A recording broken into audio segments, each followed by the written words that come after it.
Hey everybody, and welcome back. In this video I'm going to be teaching you how to access TrueNAS remotely from anywhere. So for that I have this software called Tailnet, and this is going to be allowing you to easily access your TrueNAS on different machines. So you can see first we're going to be the first step was to simply incorporate, you basically create your account on the platform, select your device, let's just say Windows. You're going to be downloading Tailscale for Windows.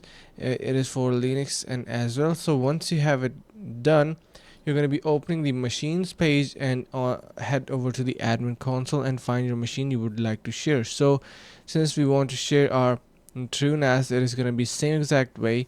Then we have our you can do it via our email or manual links. Once we do that, eventually it is going to be waiting for the recipient to accept, and that is literally how you do it. You can also do it using your email as well. So pretty easy using Tailnet software. Make sure to give it a try by yourself as well. An amazing platform indeed. Thank you so much for watching. Stay tuned and see you in the next video.